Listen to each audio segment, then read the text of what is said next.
Samuel Eto'o prend de nouvelles décisions. Marc Bry refuse catégoriquement. Pour plus d'informations après le générique. Avant de commencer, n'oubliez pas de vous abonner et d'activer la cloche de notification car cela va vous permettre de ne plus manquer à nos prochaines vidéos. C'est parti!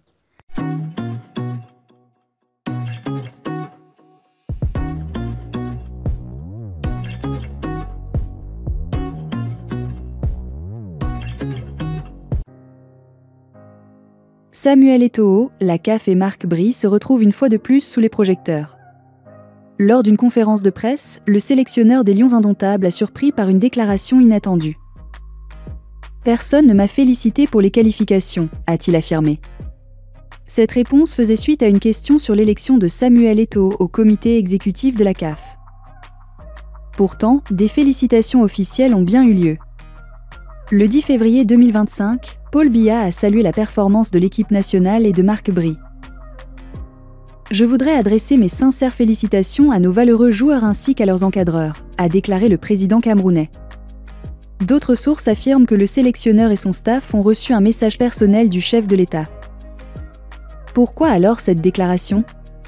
Certains pensent que Marc Bry attendait un geste plus fort, notamment de la Fédération camerounaise de football, FECAFOOT. Dirigée par Samuel Eto'o, cette institution entretient des relations difficiles avec le sélectionneur belge. Depuis sa nomination, des tensions persistent entre lui et les dirigeants du football camerounais. Ce nouvel épisode relance le débat sur l'ambiance autour des Lions indomptables. La FECAFOOT et le ministère des Sports se disputent le contrôle de la sélection. Cette situation trouble la gestion de l'équipe. La préparation de la prochaine CAN pourrait en souffrir. Samuel Eto'o et Marc Bry ont déjà eu des désaccords. La FECAFOOT n'a pas apprécié la façon dont le sélectionneur gère certains choix tactiques et la communication autour de l'équipe. De son côté, le coach des Lions indomptables du Cameroun estime ne pas recevoir le soutien attendu. Ce climat alimente les tensions et crée une atmosphère pesante autour des Lions indomptables.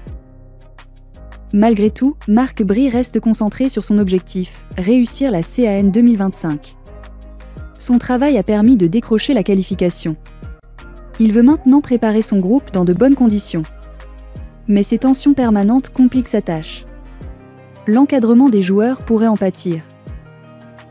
Samuel Eto'o, désormais membre du comité exécutif de la CAF, va-t-il réagir à ces propos de Marc Bry ? L'avenir dira si cette affaire s'apaise ou si elle prendra encore plus d'ampleur. L'opinion publique camerounaise suit de près cette situation. Beaucoup espèrent par ailleurs que les divergences ne nuiront pas aux performances des Lions indomptables sur le terrain. Eto'o a tenu à remercier ses pairs pour la confiance qu'ils lui ont accordée. « Je remercie tous mes pairs qui ont bien voulu me faire confiance ». Connu pour sa détermination et sa vision, l'ex-capitaine des Lions indomptables affirme qu'il savoure encore plus ses victoires lorsqu'elles sont obtenues à travers de grands défis. Généralement, quand j'ai une idée que je trouve bonne pour la majorité, à 80 ou 90%, cela signifie que je suis sur le bon chemin et je fonce. Un travail d'équipe sous la vision de Motsep. Bien qu'il n'ait pas été élu président de la CAF, Samuel Eto'o voit son rôle de membre du comité exécutif comme une opportunité de contribuer activement sous la direction de Patrice Motsep. Ce qui est certain, c'est qu'à travers sa vision, je serai toujours partant pour apporter certaines solutions, assure-t-il. Il met en avant l'importance du travail collectif pour faire progresser le football africain. Comme moi, il y a bien d'autres passionnés de football qui veulent voir cette Afrique à un niveau supérieur, et je suis convaincu que tous ensemble, sous le leadership du président Motsep, nous allons arriver à faire avancer le football africain.